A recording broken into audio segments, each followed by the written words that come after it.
সাংবাদিক বন্ধুগণ, আপনারা জানেন হরেন চন্দ্রনাথ সোনালী ব্যাংকের একজন কর্মকর্তা। 7 বছর চাকরির মাথায় 1985 সালে তার চাকরি যায় মিসঅ্যাপ্রোপ্রিয়েশন অফ মানি এই অপরাধে। হরেন চন্দ্রের বিরুদ্ধে প্রথম সামরিক আদালতে মামলা হয়। সেই আদালতে সামারি ট্রায়াল, যেটাকে আমরা ট্রায়াল বলি না, ট্রায়ালে তার 5 বছর সাজা হয়। এই সাজাকালীন সময়ে তার বিরুদ্ধে একটি মামলা হয়, পুলিশ মামলা করে ক্রিমিনাল অ্যামেন্ডমেন্ট অ্যাক্টের আন্ডারে। সেই মামলাটি তিনি জেলখানায় থেকে জবাব দিয়ে সেই মামলাটির থেকে তিনি নিষ্কৃতি পান, সেই মামলা খারিজ হয়। এরপর সোনালী ব্যাংক ওনার বিরুদ্ধে মানি স্যুট করে উনি জেলে থাকা অবস্থায়। সেই মানি স্যুট একতরফাভাবে রায় হয়ে ওনাকে দোষী সাব্যস্ত করে। উনি জয়েন্ট ডিস্ট্রিক্ট জাজের আদালতে মিসকেস করে উনি প্রতিকার চান। জয়েন্ট ডিস্ট্রিক্ট জাজ আদালত উনি সহ আরও 2 জনকে খালাস দেন তাদের বিরুদ্ধে কোনো অভিযোগ না পাওয়ার কারণে। এরপর সোনালী ব্যাংক তার পিছু লেগেই ছিল, হাইকোর্টে এসে রিভিশন ফাইল করে। অনেক বছর মামলা ওখানে পেন্ডিং থাকা থেকে পরবর্তীতে ওইটা দীর্ঘ শুনানির পর দীর্ঘ রায়ের মাধ্যমে হাইকোর্টে ওনাকে খালাস দেন। এরপরও সোনালী ব্যাংক ওনাকে নিষ্কৃতি দেয়নি। মাত্র 16 লাখ টাকা 9 জনকে অ্যাকিউজ করে এই মামলা চলতেই থাকে। মামলাটি হাইকোর্টের পরে আবার সোনালী ব্যাংক অ্যাপিলেট আদালতে আবার অ্যাপিল করে। শুধু অ্যাপিলই করেনি, অ্যাপিল করে এই মামলা আর তদবিরবিহীন রেখে দেয়।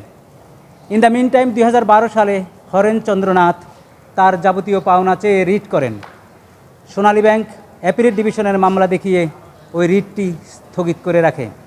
এই মামলাটি গত বছর আমি আপনাদের অনেক সহকর্মীর কল্যাণে লিগেল এইডের মাধ্যমে মামলাটি পাই। গত বছরও এই মামলাটি শুনানির 15 নম্বর আইটেমে ছিল 2 নম্বর কোর্টে। আনফর্চুনেটলি ওই কোর্ট যখন ভেঙে যায় আর মামলাটি হয়নি। আমি নতুন কনিষ্ঠ হয়েছে যখন কোর্ট, আমাদের অ্যাপিল বিভাগ, আমি প্রথম দিন মামলাটি মেনশন করেছি, আপনারা দেখেছেন যে অ্যাপিল কোর্ট এটা অ্যালাউ করেছে। দীর্ঘ প্রক্রিয়ায় এটা লিস্টে এসেছে। আজকে এই মামলাটি শুনানি হয়েছে। এই মামলাটি শুনানির পরে আমি ছোট্ট করে নাটশেল বললাম হরেনচন্দ্রের 40 বছরের বেদনার কথা। মাননীয় অ্যাপিল বিভাগের সবাই তার বেদনার কথা ছোট করে শুনেছে, মর্মাহত হয়েছে। এই মামলা করতে গিয়ে 40 বছর সে আদালতের বারান্দায়। আপনারা অনেকে নিউজ করেছেন, ডকুমেন্ট করেছেন, যেটি ওয়ার্ল্ড মিডিয়ায় এখন হরেন চন্দ্রনাথের কাহিনী। আমরা আমাদের রুল অফ লয়ের অনেক বাজে দিক নিয়ে আমরা অনেক আলোচনা করি। আমি মনে করি আজকে আমরা ব্যাকে গেলাম, রুল অফ ল আপহোল্ড হয়েছে। কিভাবে? হরেন চন্দ্রকে অহেতুক মামলায় জড়িয়ে হয়রানি করে তার 40 বছর কেড়ে নেওয়ার কারণে মাননীয় অ্যাপিল বিভাগ 20 লক্ষ টাকা সোনালী ব্যাংককে মামলার খরচ বাবদ ক্ষতিপূরণ দিতে নির্দেশ দিয়েছেন 3 মাসের ভিতর। আমি মনে করি এটা যুগান্তকারী একটি পদক্ষেপ। আমাদের দেশে ভুয়া মামলা, বাজে মামলা এমনভাবে হচ্ছে যেটি বন্ধ করার জন্য কস্ট ইম্পোজ সবচেয়ে বড় ভূমিকা পালন করবে বলে আমি মনে করি।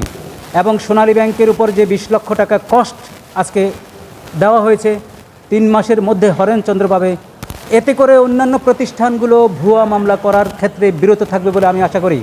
কারণ বাংলাদেশে যে কোনো মামলা যে কোনো প্রকারে আমরা ফাইল করি, আইদার ডিপার্টমেন্ট উপকৃত হয়, ডিপার্টমেন্টের লয়ার উপকৃত হয়, কিন্তু যিনি ভিকটিম, যিনি অ্যাকিউজড, তার সর্বশান্ত হয়ে যায়। তো সুতরাং আজকে যেটি আমি সবচেয়ে বড় গুরুত্বপূর্ণ মনে করছি, হরেন্দ্র চন্দ্রনাথের 40 বছরের যন্ত্রণার অবসান। হরেন চন্দ্রনাথকে অহেতুক হয়রানি করার কারণে সোনালী ব্যাংকের উপর যে 20 লক্ষ টাকা কস্ট, এটি যুগান্তকারী একটি রায়। আমাদের রুল অফ ল আশা করি এটা সোনালী ব্যাংক দিবে, যারা এখানে অ্যাপিলেন্ট ছিল তারাই দিবে। সোনালী ব্যাংক একটা বডি, সোনালী ব্যাংক একটা কোম্পানি, সোনালী ব্যাংক একটা বোর্ডের মাধ্যমে চলে, ওরাই দেবে। এর পরবর্তীতে আমি আপনাদেরকে আপনাদের মাধ্যমে শুধু জানাতে চাই একটি জিনিস, আমরা জুলাই বিপ্লবের পরে আমরা সব কিছু নতুন করে শুরু করতে চাই। আজকের রায়ের মাধ্যমে নতুন করে শুরু হবে। আশা করি কস্ট ফলো দ্য ইভেন্ট, ইংল্যান্ডে যেটা ডিসমিস করে দিয়েছে, ওদের আপিলটা খারিজ করে দিয়েছে। আমি যেটি বলতে চাই, উন্নত দেশে ইংল্যান্ড সহ কস্ট ফলো দ্য ইভেন্ট বলে, যে হারবে সে মামলার যাবতীয় খরচ বহন করবে। বাংলাদেশে এটার সূচনা হবে, আজকে রায়ের মাধ্যমে সূচনা হলো। আমি মনে করি প্রত্যেকটা আদালতে, প্রত্যেকটা court cost follow the event follow করলে মামলার 50% জট কমে যাবে। আর আজকে হরেনচন্দ্রর যে পক্ষে আপনারা যে ডকুমেন্টারিগুলো করেছেন তার জন্য তার পক্ষ হয়ে আমি আপনাদেরকে কৃতজ্ঞতা প্রকাশ করছি। আর পাশাপাশি আপনারা যে ভালনারেবল লোকের পক্ষে এখানে প্রিমাইজে যারা সাংবাদিকতা করেন তাদের যে দৌড়াদৌড়ি ছুটোছুটি সেটিও কিন্তু এটা উল্লেখযোগ্য, সেটাও উল্লেখ করতে হবে। আপনারা আশা করি ভবিষ্যতে আরও এই ধরনের মামলা, আরও ভালনারেবল নিয়ে ডকুমেন্টারি করবেন।